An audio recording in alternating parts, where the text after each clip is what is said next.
Four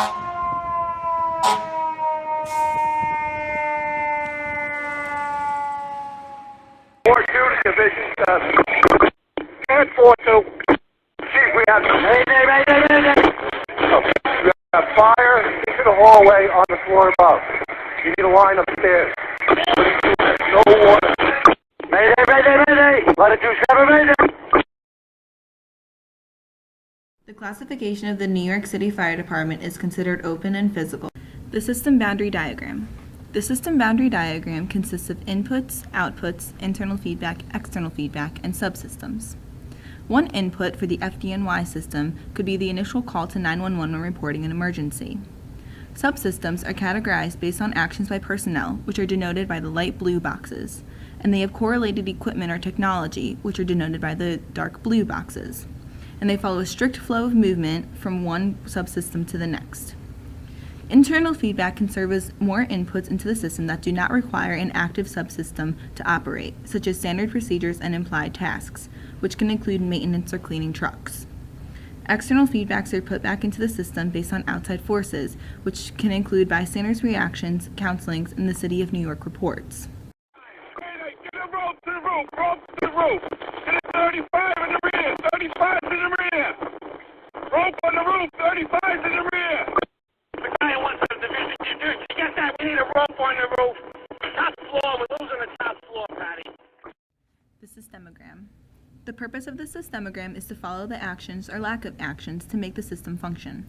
For instance, with the FDNY system, dispatch will receive a call reporting an emergency, which could lead to the dispatcher giving verbal directions solving the problem and therefore not needing any units or sending a unit if necessary. If a unit is to arrive and they can handle the scene, they will act within the bounds of their operating procedures. In the case of a fire, they will only enter the building once it has been evaluated as safe to do so. If they find victims, the firefighters will lead or carry them out to safety, and if not, they will clear the building and leave themselves, conducting accountability of equipment and personnel. Throughout the call, firefighters will radio call a report of updates to ensure all are aware of a rapidly changing scene. Structure and visibility. The system is known as a gray box since the average person is aware of the actions by FDNY by observation, but they do not understand the intricate system such as its radio protocols, standard procedures, or demands of the job. Spatial arrangement. The spatial arrangement allows for you to see the relationships between levels of a system.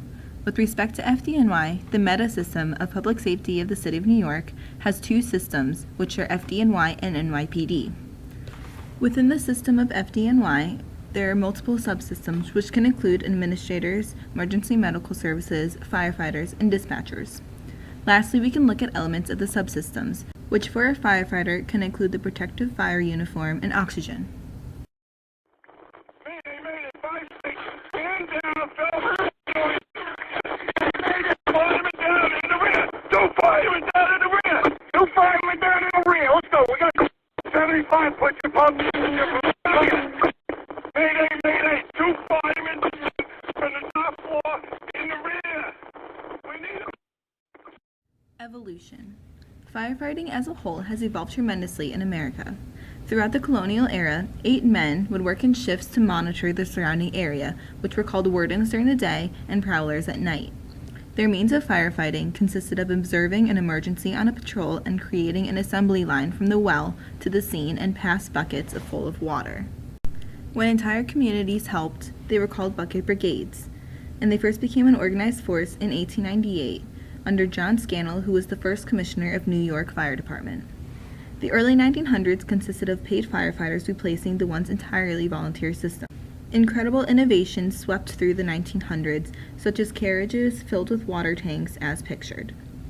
2001 brought the most catastrophic event faced by FDNY. Although the system had developed incredibly by this point, holes were clearly seen in the system, namely communications between firefighters, fire officers, dispatchers, NYPD, and many others. This led to the U.S. Homeland Security to institute the National Incident Management System in 2004, focusing on reactionary organization and management. The national system fully developed in New York in 2006 with upgrades for emergency medical dispatch under the communications of FDNY. It includes the FDOC to monitor major calls on site for contacting other resources via radios and cell phones. New York has been considered vulnerable to threats, especially in this age of terror. Since the FDOC has been implemented, it is easy to see an expansion of that network to include the National Guard and military. For everyday calls, the future hopefully brings more bystander interventions for cases involving CPR or non-urgent emergencies to increase the victim's chances of survival.